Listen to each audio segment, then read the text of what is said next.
Sesei for organizing this event and also giving us an opportunity to work on a topic which is very dear, close to our heart. Um, yeah, the presentation is on. So I can make the changes from here.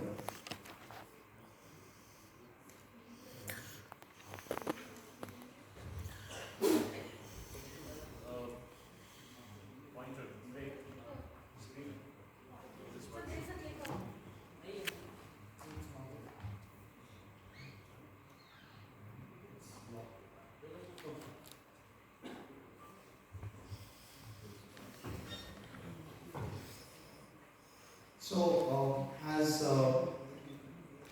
Dinesh mentioned about the overall coverage of the report, uh, the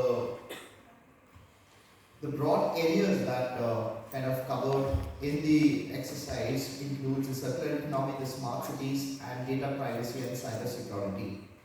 And within each of these areas in the circular economy, we have looked at e-waste and plastics. In smart cities, digital energy and transportation, and the data privacy and cyber security issue, which had been covered by Rakesh and his team.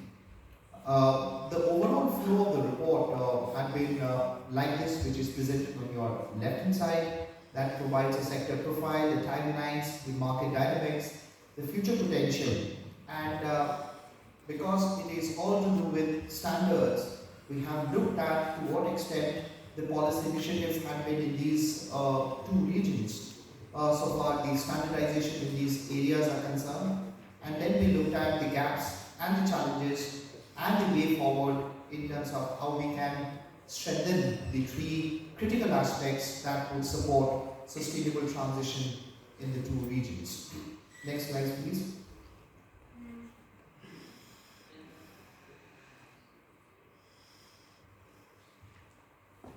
Can we go to the next slide? Yeah. So it's very difficult to see from there. So maybe I'll just kind of turn on my left. So as you can see, this particular slide focused on the electronic waste. So introducing the electronic waste is futile to this entire community of delegates who are present in this auditorium. But from the broad perspective, if we look at in India, it's still kind of quite informal with a lot of supply chain challenges, having limited access to the technologies as well as non-availability of auditable data across the sector. Sorry for this.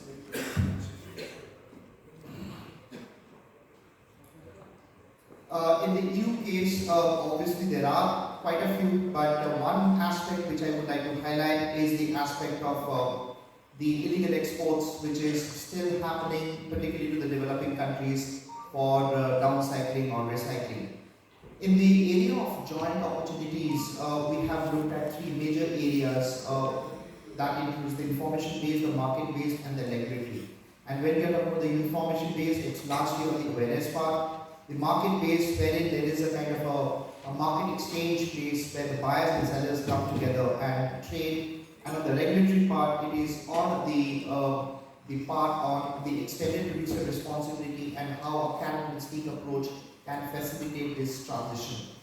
In the plastics, in India again the consumers are very cost conscious, and obviously there is a market for going for downgraded products, and as a result we have not been able to see much of the formal recycling and upcycling happening in the country. So that's one of the major issues, although there are a host of other issues that we have covered. In the EU, again, the practice of exporting wastes is predominant with limited facilities so far decentralized waste processing activities are concerned. Here also we look at three major areas of intervention, largely the information based, where we are looking at a kind of a bulk level at the consumer level as well as at the institution level, and as well as at the future consumers, largely the young communities. On the market based, we are looking at waste exchanges, but also sharing of good practices within these two regions, and obviously the imperative of the right pricing mechanisms to penalize for any kind of impact that has some sustainability challenges. And finally, on the regulatory part, among from various aspects, we are looking at the mandate on the recycled, moving away from mixed polymers to monomers, which helps in kind of recycling and upcycling. In the smart cities space, the slides need to be moved. Yeah. In the smart city space, we have kind of looked at the overall energy aspect. When I'm not going into the details of it, most of you are aware of how the energy profile in the transition is happening in these two parts of the world, but more in terms of the smart grid and the energy management, we have seen a lot of advancement, particularly in terms of the introduction of policies like the National Smart Grid Mission that talks about the real-time monitoring, better load management and reduction in the cost. But implementation has been a challenge, particularly when it comes to the cost and the awareness part, and a lot of research and development opportunities that are needed within the country. In the EU, obviously the coordination and the integration plan is considering is needed given the kind of a diverse set of consumer profiles we have within the region. So as a part of the way forward, both in these two regions, as single-ended approach as well as collaborative approach, four major areas that we have looked at is of cross-border interoperability, the community engagement programs, which kind of raises the awareness about the smart grids, the involvement of the citizens in demand-side management and promoting the energy conservation. And finally, on the investment, the resilient smart grid infrastructure and blockchain, where it can take care of both the natural-related calamities and its impact on the infrastructure, as well as the soft-related impacts, including the cyber attacks. On the energy integration part, we need steady finances. There are significant variability in the hours of consumption and the ramping that will be needed to in fact meet some of the peak demand in a sustainable manner. So, well, to some extent, some of these are kind of common, but there are also specific areas that includes the aspects of financing incentives, the smart contracts and the blockchain that would enable transparent and automated transactions of all the renewable energy interactions happening in the market. Obviously, the joint research and development in the storage is significantly important to bring down the overall costs and make it kind of grid parity. In terms of the energy efficient buildings, although there are a lot of regulations in the country, but one of the major problems we face is kind of scale of operations. While there might be like a lot of larger players in the market, but at the same time, we do have a lot of smaller players for which the consumers are also not aware of. So I think there is a kind of a disparity in terms of the players, both at the suppliers as well as the consumers end, which needs to be integrated. Similarly, in the EU, potential issues which would be regard to the non-compliance of all the EU members and the potential challenge of greenwashing. And finally, the opportunities that exist is leveraging the Internet of Things. The green financing schemes need to be strengthened, and the awareness campaigns on long-term benefits on energy efficiency and the benefits that the consumers are going to leverage over deployment of energy efficient devices. Finally, on the transportation space, we are looking at the smart parking system. The main problem in India is that anybody can go and park their vehicle anywhere.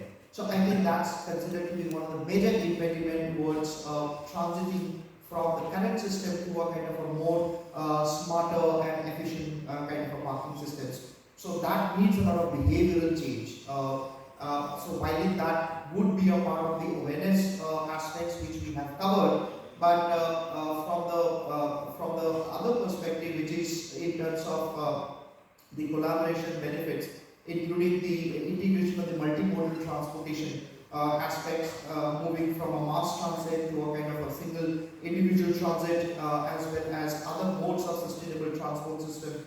We're talking about the dynamic pricing models, which will help kind of influence the consumers to what mode of transport individual is going to take at a right and at a specific time of the day. And obviously all these needs a data privacy, which Rakesh is definitely going to talk about in his presentation. Finally, on the transportation part, we are talking about the traffic management so far, the real-time traffic information is concerned. That will really help the consumers to decide in terms of which routes to follow, although we do have some information, but that's not always a kind of a real time. The collaboration with the private and the public sector and the awareness, again, which remains a very common aspect across all the issues. And on the electric and the sustainable mobility, the charging infrastructure and the infrastructure across different parts of the country would really, to a large extent, reduce the behavior around range anxiety so far the electric vehicles are concerned.